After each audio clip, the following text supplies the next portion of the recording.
everybody, it's Astro D. Love and relationships, that's my specialty, but I love throwing some flavor and simplicity onto learning astrology.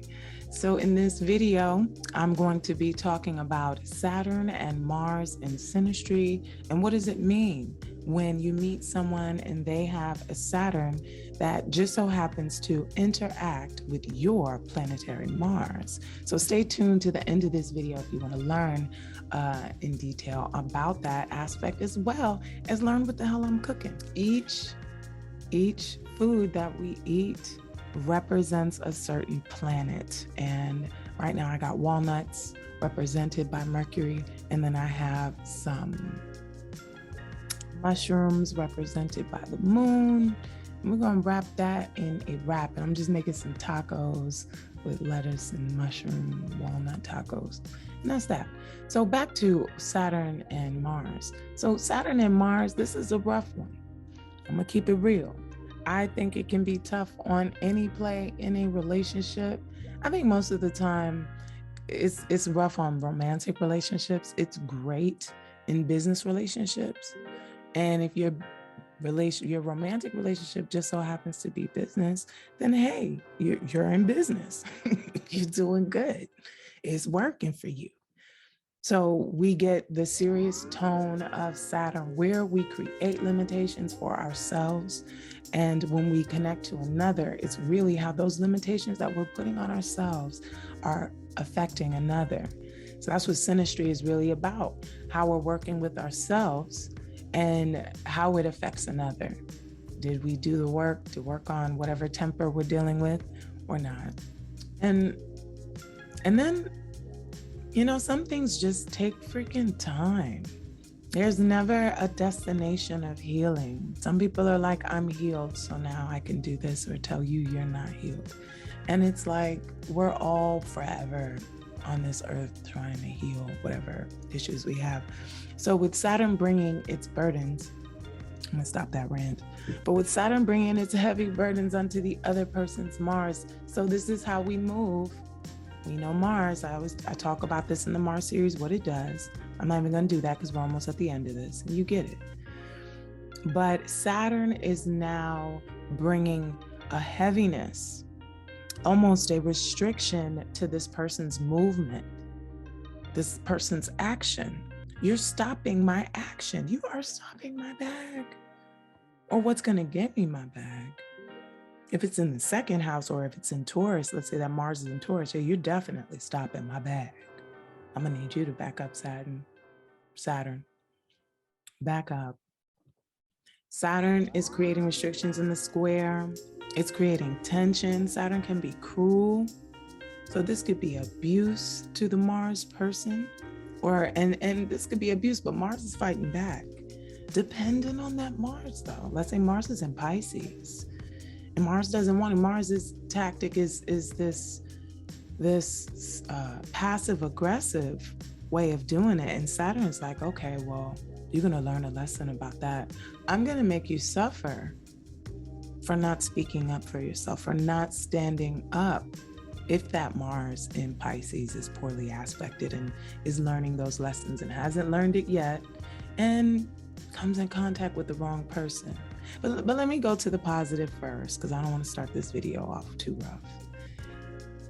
Positive is Saturn will get Mars to work harder. You need to switch gears, and I'm going to need you to organize yourself, Mars. I'm going to need you to stop just following orders blindly and get organized. If you're going to fight and we're going to go to war, fine. But I need you to be more tactful in your warfare, and I need you to slow down. But when you think about these two planets, they're not, Mars is about going faster, as fast as it can go, and Saturn's about going as slow as possible. This is a square within itself, just the conjunction alone. Mars does not want to be stopped. But if Mars can mature, it can receive that knowledge of Saturn, it can receive the wisdom of Saturn. it can receive it and say, okay, you know what? I'm going to slow down a little bit. I'm not going to be slow like you, Saturn, but I'm going to slow it down before I just shoot at my target. Now, sexually, I always talk about how this isn't the best on the sexual part of Mars. Saturn is like, hold up. And a consistent pattern I've seen, I'm not saying this is going to be for everybody, but a consistent pattern I see is really like, if you have a crush on somebody, if you're really feeling somebody and you have this, it's a powerful one. It's pretty strong because, I mean, unless you want a sexless relationship or unless you are very, very, very patient to wait, depending on your Mars. Because I feel like if the Mars is not mature, then that's the longer Saturn is going to make Mars wait, or the stifling Mars will be for Saturn. Even in the conjunction. He said the trine is more softer on Mars. The trine will create a balance, but Saturn is going to get irritated. Probably initially, like, damn, you need to slow the hell down. I'm not giving you none until you slow it down. How about that? Or I'm not giving you none at all. I'm not feeling you. Saturn's our criticism. I don't like that you don't work out. I don't like that you don't take care of yourself. I don't like how your temper is too flary and stuff. You're too wishy-washy for me. So therefore, that is not going to happen ever. So we could just be friends. So this could be in a friendship. A marriage, it's tough. It can be in a marriage, but it is very difficult if it's a double whammy, meaning there's both on both sides. Man, this person is being critical of the man parts or the whole sexual energy. They could kill your sexual drive. Like, you just might find yourself with the lowest libido ever with someone that Saturn is on your Mars. If you're the Mars person and the Saturn person is, I don't know why they don't want me, why they can't get excited for me.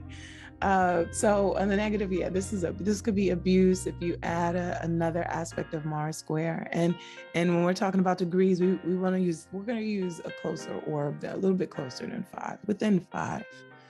4 or less is even better. But we're going to do a close degree, and we're going to show that, like, hey, that can be very explosive, both very combative and destructive, the two. But also, it could get a lot done. Saturn can help Mars get so much done. Saturn can help Mars be more ambitious. Saturn can help Mars be more business-minded, get into politics, start getting into actual government and how that works. Get more into being a CEO. What is it like to own my own business? Saturn will be the one to help you solidify owning your own business if you're Mars. But it's still rough. It's still that working hard shit. You thought you worked hard, Mars? Saturn's going to show you how to work harder, but actually get long-term, long-lasting results now, Mars. It's not just about starting stuff. Saturn will help you finish. So it's not all bad. All right. If you want to learn more about this, go to my website, www.astrodeestars.com. I'm not really on that Instagram thing like that, on and off. Those scammers kept taking my name. It was weird. Check out weird, but I do need to promote a lot of stuff, so I'll use Instagram for that when I'm on it. But contact me if anything. Oh, so yeah, this came out great. This lovely pastry that I made, but I was really bloated after I ate it. And I made this video at a time when I was gaining a lot of weight and I was just making really good shit at home. Oh well, things happen. Take care. Oh, and if you like this video, make sure you share and subscribe to my channel.